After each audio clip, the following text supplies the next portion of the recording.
Hello everyone and welcome to Cinderful Gaming. I hope you're all doing well, I hope you're all staying safe, and most of all, I hope you're all fighting that war against the grey.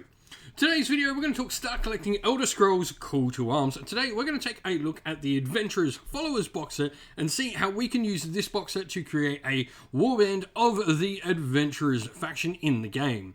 We're going to talk about all the models in the box set, what comes in it, and then talk about all of them in turn, explaining sort of how they work on the tabletop. And then finally, at the end of the video, we'll show you a little sample army of 200 septums for you to use as some inspiration for starting your Elder Scrolls Call to Arms warband of adventurers. And so, in this particular box set, we get 5 named heroes. First of all, we get Janessa, the Dunmer mercenary. You can see her there with the paired 2 swords and the bow. We get Mjol, the lioness, on the far right. She is a strong combat character. Mercurio, the adventuring mage, is a really cool addition, a nice combat wizard. We get Mithras, the Golden Rock miner, a nice cheap hero option. And then lastly, Vorster, the freelance adventurer, who is a really well-rounded hero with a lot of different abilities available to them. And so, first of all, we have Janessa, the Dunmer mercenary. Strength of 3, agility 4, endurance 3, and intelligence 3 as well, and wisdom 4 gives her a pretty solid stat line. Nothing too fancy here, but she is relatively cheap points-wise as well, and so that agility 4 with a bow can be really nice. Health and stamina 3 with no magic and a height value of 2 standard for all human-sized characters. Now, she's a Dunmer. This means she gets fire resistance as an ability, so any fire-based attacks against her do allow her to get some more defensive qualities against them. She's from the Path of Shadow, so as with Adventurers, whoever is your main party leader, the majority of your party, at least 50% of them, rounding up, must be from the same path as Janessa, or indeed whoever your leader would be. Skill-wise, she has one-handed and block, so she can do some cool things there. Archery, lockpicking, sneak, and light armor. So she's a really good sort of stealthy character to have available. It can definitely do things like open chests, sneak up, and do some good range damage against enemies. Her perks are nice as well. Flurry is really cool. This is going to allow her, when she's dual-wielding weapons, to get some extra power out of them. When a model is equipped with 2 one-handed weapons and rolls a critical hit on a melee attack roll, you can immediately perform a follow-up action with the same weapon instead of adding black to the dice. So you've got the option of either just going, I need more damage on this, or I want to get through another attack. We then also have the Ranger perk on her as well, which means in combat she can drop her bow for a free action and draw out a melee weapon.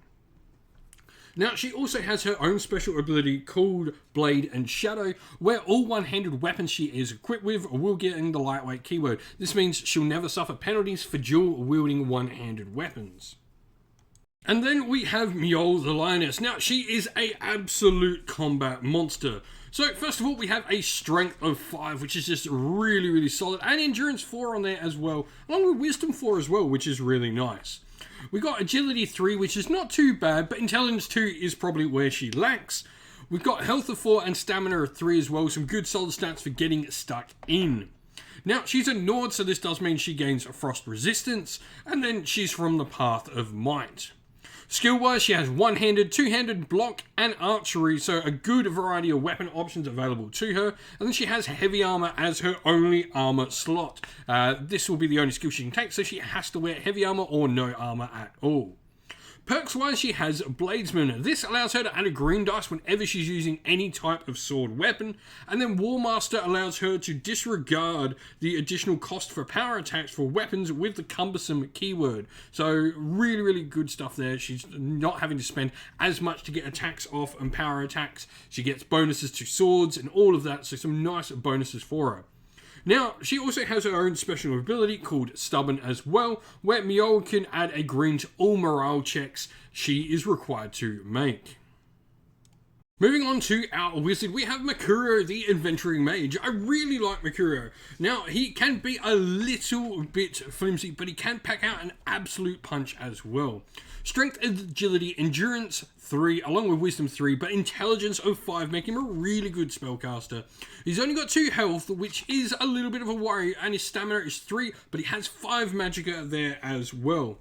Now, he's an Imperial, so he does get Imperial luck. This can be really good and goes along with his low health ability nicely, as you can reroll one test once per game. He's from the Path of Sorcery, as you would expect. Now, his skills include one-handed, so he can take some weapons and indeed can use some.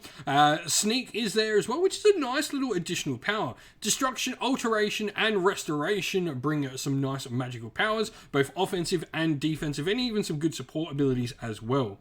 He's got Destruction and Mastery, which allows him to add a green dice to all of his destruction-based tests. And Mage Armor is a nice alteration perk here that's going to allow him, as long as he's got no armor card upgrade slots on him, he will get an armor rating of red standard. So this can give him some solid defense. A really nice thing means you're not having to spend points on armor, and you're getting a good armor rating right out of the get-go for him. We then have Dirk Keithus, another sort of archer cross-combat mix. He's an interesting one. Now, he is relatively cheap, which I think makes him really interesting in this box set. Strength, Agility 4 are a good solid base of stats, which allow him to sort of go either to shooting or to combat, or be a mix for you as well. He's cheap enough that you can probably well-roundedly equip this model. Endurance 3, Intelligence 2, and Wisdom 3 are all okay, except obviously Intelligence there. But he has 3 health and 3 stamina as well, giving him a solid base to work from. He's an Argonian, so this means keyword-wise he's going to have his skin, which allows him, as a special action, he can restore a point of health. And then he's also got water breathing. Enough said, he can breathe in water. His skills that he can take, one-handed and archery. Once again, he's got, that nice variety. He can't take block though, so he's got no block skill. Lockpicking, sneak, and light armor also give him some useful abilities around the table and good defensive abilities. His perk Power Shot is really nice with the bow as well. This actually allows him, if he ever rolls the helmet on the dice when attacking, he has the potential to stagger his opponents with his shooting. And lastly, we have Vorster, the freelance adventurer. Now, I like to think of Vorster as a cheaper version of Mjol. Mjol is definitely a better fighter than Vorster, without a doubt. But she is 20 septims right off the get-go, more expensive, and she generally needs a lot more to make her work than Vorster does. Being that bit cheaper, you can go in a couple of different ways with Vorster. Now, first of all, he's got Strength 4, which is still solid, Agility, Endurance, and Wisdom 3, and Intelligence of 2. 4 health and 2 stamina is nice as well. He's a Nord. Once again, this means he gets Resistance Frost, much like his sort of more crushing companion Mjol. He's then got one-handed and block for a good sword and board fighter, archery in there as well, and the option of light or heavy armor, I think, really does allow you to sort of go in multiple different directions with this hero. Perks-wise, he has low slash. This is a melee attack boost. When declaring an attack with an equipped one-handed weapon, this model may use 1 stamina to add the slow damage type attack to the keyword, which just allows him to get a bit of extra power in that attack. And so here we have our sample army for you. 199 septims, so 1 septim spare. Now, we're playing in the Adventurous faction, and we've gone for 3 of the different heroes. There's definitely some swap outs you could do here. Now, the first adventurer we've got in here is Keithus, the Golden Rock Miner. Once again, I just say he's cheap. You can take a hunting bow and the pickaxe on him. The hunting bow is a nice, solid damage weapon. At short range, it's going to give you red. At long range, it's going to give you yellow. You can get green extra if you manage to roll the helmet. I can also get some piercing on it as well. Meanwhile, the pickaxe actually has piercing 2, potentially if you roll a helmet, and 2 yellow for its standard damage. It's also a cumbersome 2 one-handed weapon, which is really interesting. Does mean your power attacks generate more damage on it, which is really cool. Now, Mercurio is our adventuring mage. We've gone for a healing hands and sparks on him. These are going to be really important, as they're just going to allow us to not only heal our other heroes, but also put out some long-range damage with him. He's got Destruction Mastery, so any sort of destruction spell works here, whether this is flames or you want to save some points somewhere else. You could go with a fireball or a chain lightning, something like that. I like Mage Robes on him as well from Regenerate Magicka. This just boosts up all the other stuff he can do, allowing him to get more Magicka quicker. I think this is just a better option than taking a potion.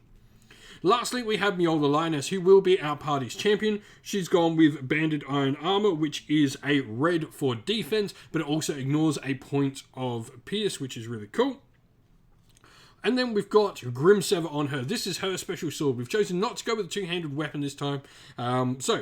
This is an enchanted weapon that does green-red, but can also add a yellow dice to it with a couple of different marks, either with the helmet, and it'll get slowed as well with that, or cross swords will generate frost with that as well. So you can get some nice cool abilities with her out of this. I think it's a really nice weapon to have. Lastly, we're just throwing a potion of minor healing on her, as she's probably going to be the one that is targeted for the damage. Like I said, if you want to sort of change this up, definitely the way I would go is taking Janessa and, say, Vorster over Mjol and Mithras, and you can sort of change them around. That's generally where the changes want to happen. I think Mercurio's really important to have him there with healing hands, and indeed some more magical ability. He really does help keep the party alive nicely. If you've been playing with the Adventurers, indeed the Adventurer followers, let us know how you've been going and what you would do with this box set down in the comments below. And so that's the end of the video. Thank you for watching. We hope you enjoyed it. If you did, please don't forget to leave a like and subscribe to the channel if you haven't already. Also, if you'd like to come chat more with me and other members of our little community here at Sinful Gaming, you can do so in our Discord server, which is linked down in the video's description. Also linked down in the video's description is links to our Patreon and YouTube members, the best thing you can do to help support the channel. If you'd like to help support the channel, you can do so via those links in the video's description. As a special thank you as well to everyone who does, we'd like to give you all a shout out. So thank you to our Patreons: Christian Weir, Soren, Kenny Lyle, Alderon Shot First, Andrew Bowen, Nathan Fee, The Rising Ape, Cure Dynamic, Anthony B, JJ Austrian, Average Wargamer, Domir, Mark Harvey, James Cater, Derek, and Bloobs. And thank you to our YouTube members: Green Roots Gaming, Kenton Young, Ronya, Lockloric, The Johnny84, David Ellsworth, Wolfric Nick, Broken Chef, Ariana Edwards, Revenar, Pink Nico Fire, Robin Mankiller, Monty's Tabletop Terrain, and John Castle. Lastly, a special shout out to Lady Witchfox Art, who does all the amazing artwork you see for the channel. That's it for the video. As said, don't forget to like it, subscribe, and we'll see you all again next time. Stay safe, stay well, and most of all, keep fighting that war against the grey.